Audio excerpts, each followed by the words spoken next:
Hi there. I want to talk to you today about how being raised by narcissistic parents can make you prone to getting into relationships with other narcissists later on. And I hear a lot of people saying, and you might have said this yourself, that you feel like you attract narcissists or they see you coming. I've heard that. In fact, the truth is you may be a target for a narcissist, and narcissists do target people. And there are some things that happen in childhood when you're being raised by a narcissist that really conditions you to be a good target for a narcissist. And so I'm going to go over some of those things as well. There are four things I'm going to touch on. And the first one is you believe love is hard to get. When you're raised in a narcissistic home, love is not something that is freely given. It is very conditional. It is dependent on you being pleasing to the narcissist, whatever that means that day. So you learn to really twist yourself into a pretzel, trying to be whatever this parent wants. And as you grow up, that turns into you doing this for everybody. So you're just a people pleaser on every level. And you can't believe that love would ever be easy. Love to you is hard to get. Love is something you have to chase, but it is never given. It is definitely not unconditional. There are many conditions on it. And the first of those is that you have to abandon yourself and be something that you're not in order to try and please the other person. So instead of someone who grew up in a healthy home who's going to be, watching out for themselves, standing up for themselves, you're going to be doing the opposite. You're going to actually even detach from yourself in order to do what is going to keep you safe and alive at the time. Because a parent is someone that you're totally dependent on when you're a child. So if they don't love you, if they withdraw love, if they withdraw affection, reject you, abandon you, that really does feel life-threatening because in fact it is. Think about it. If you're a child and your caregiver withdraws, you are abandoned in the truest sense of the word. You don't have access to resources that an adult does. You need that adult to be happy with you so they will continue taking care of you. And in your body, you know this. That's the trauma that gets stored in your body. You know that pleasing other people is a matter of life and death. And so that continues on into adulthood. And that's the first thing that really primes you to be a good target for a narcissist. And the second is you gravitate to the familiar. And this is something that we all do. And it's the reason why someone from a healthy home is going to gravitate to healthy people. They're going to be attracted to someone who treats them well, who has a secure attachment style like they do. And if you don't know about attachment styles, that basically comes from a secure one would be the result of a healthy bond with the mother from birth. And so the mother is very attuned to the needs of the child, meaning that there's lots of eye contact showing that I'm pleased with you, my baby. When you cry, I'm going to come to you. I'm going to try and figure out your needs and attend to them the best I can.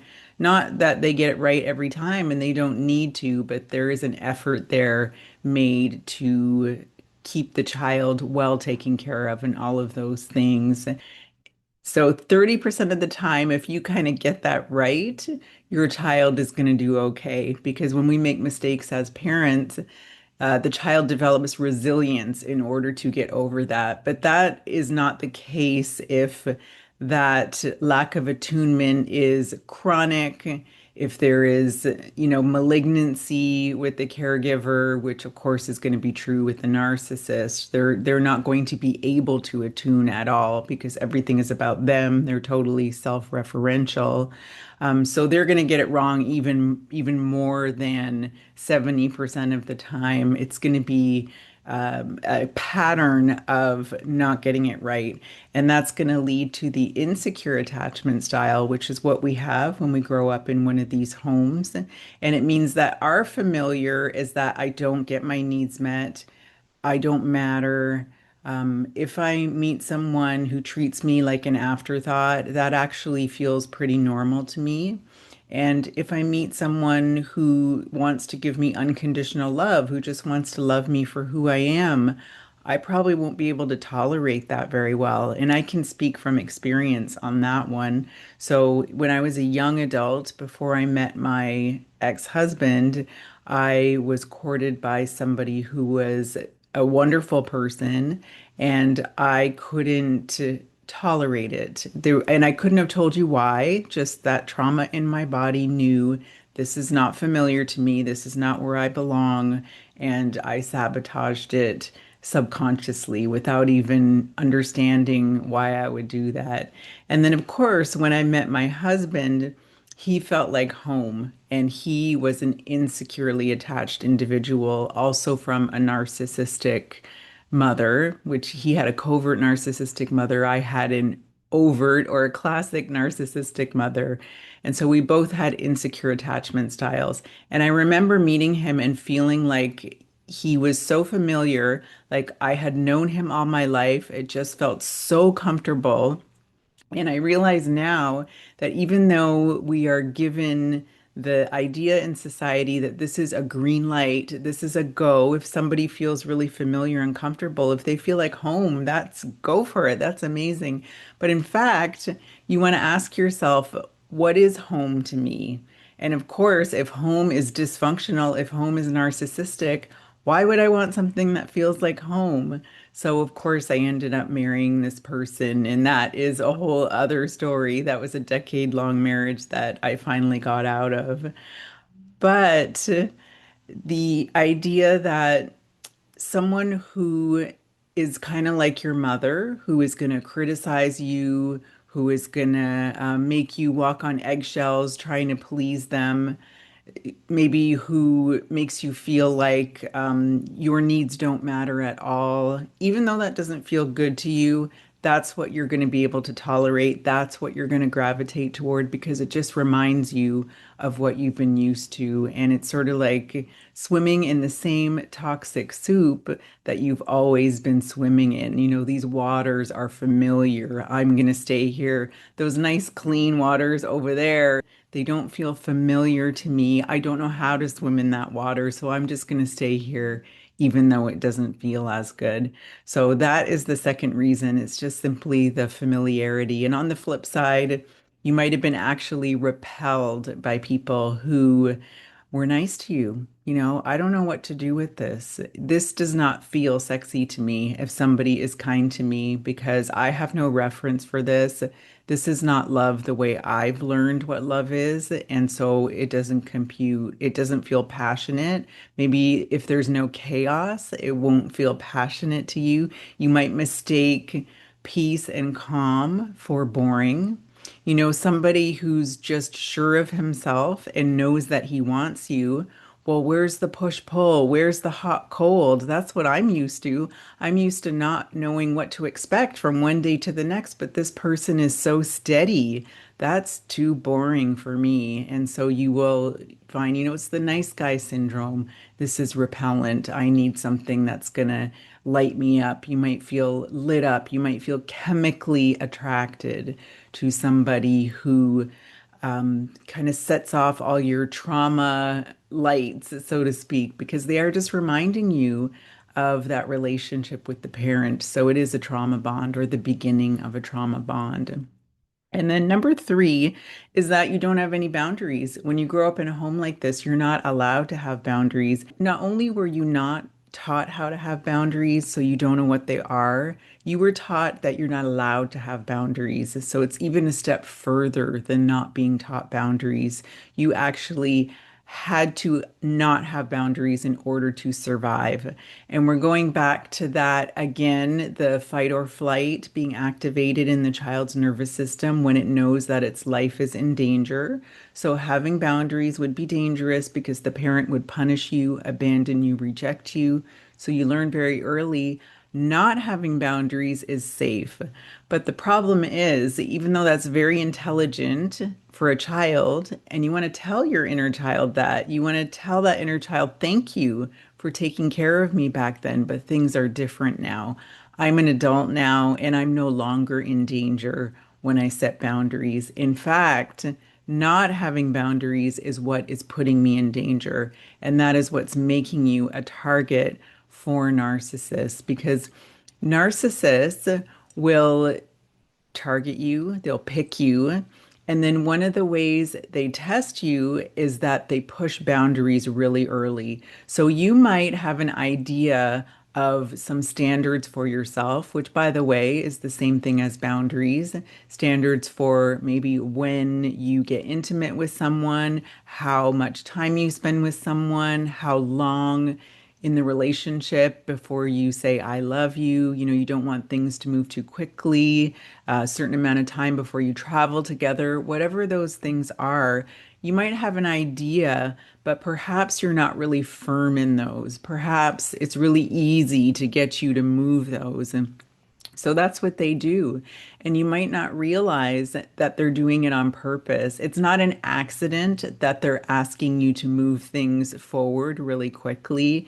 They're testing. They're testing to see how far they can go with you. And you might notice that they keep moving the goalpost, so to speak. They keep moving it forward. So you will drop this boundary, and then the next time it's a further boundary, and you drop that one. And they do this by gaining your trust before they've earned it.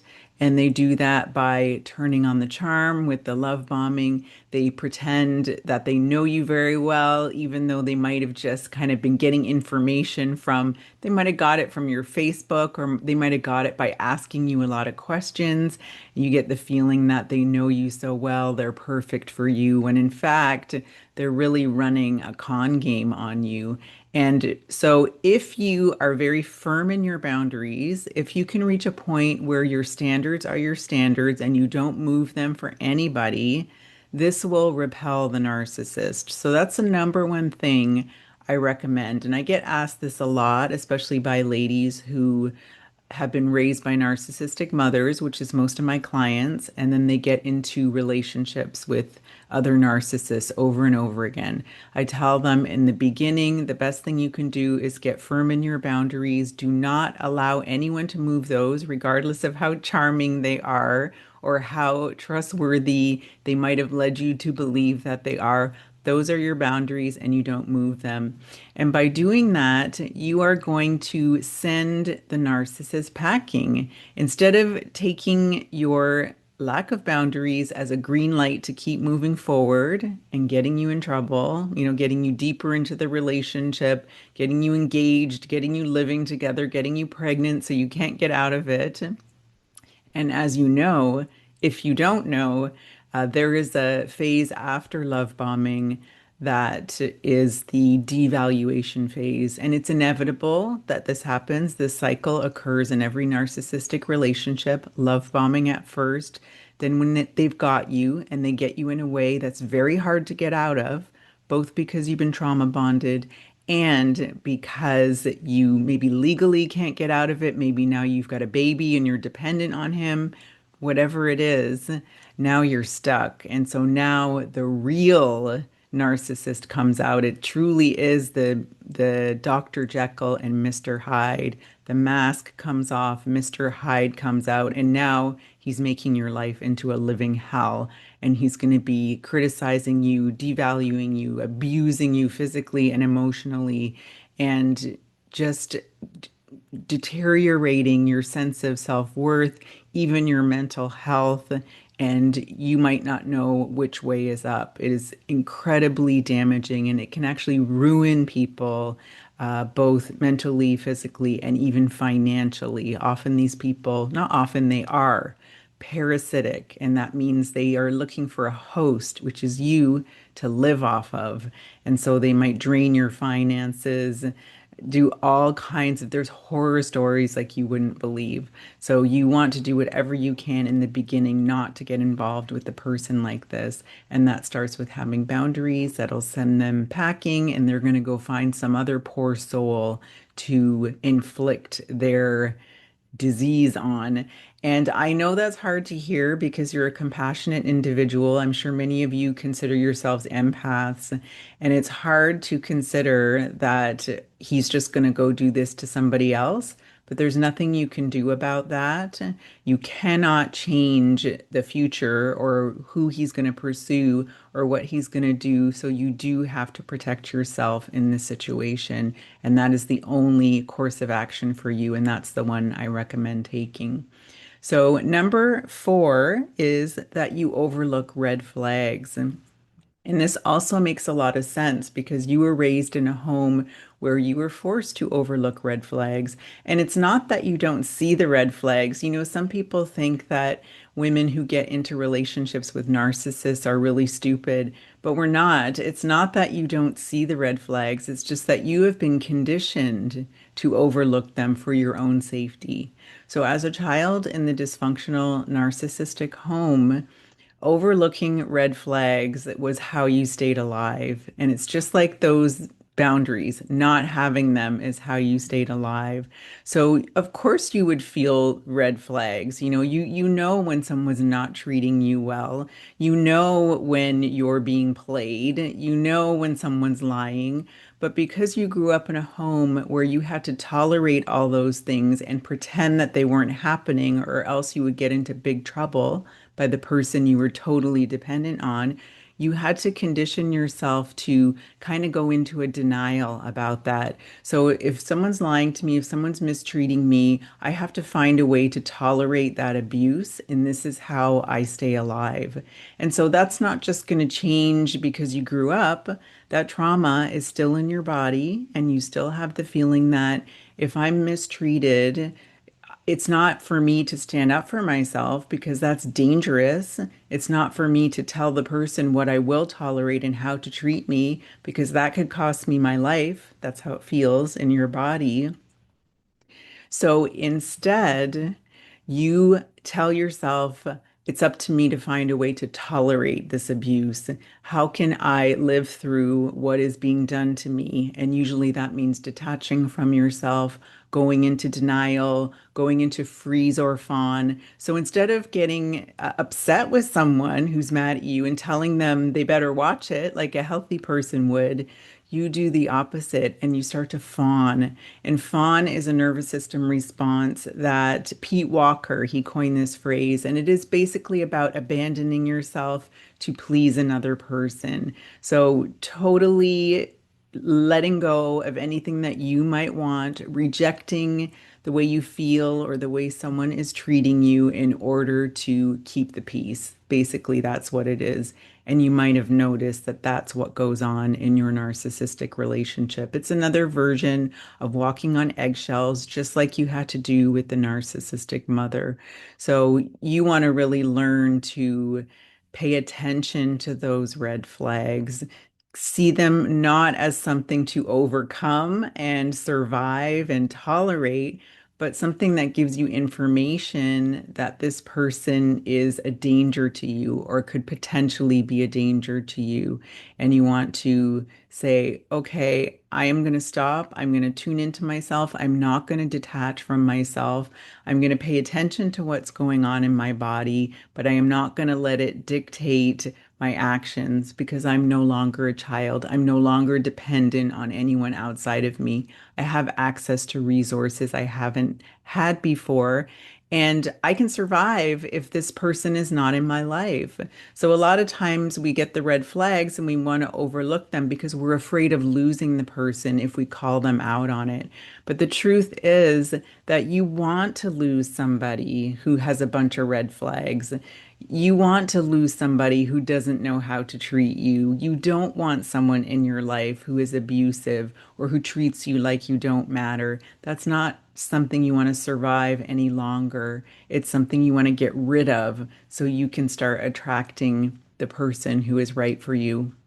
And if that means that you're alone for a time, well, then you have yourself and you get to be your own best partner and your own best lover until you are ready to attract the right person for you.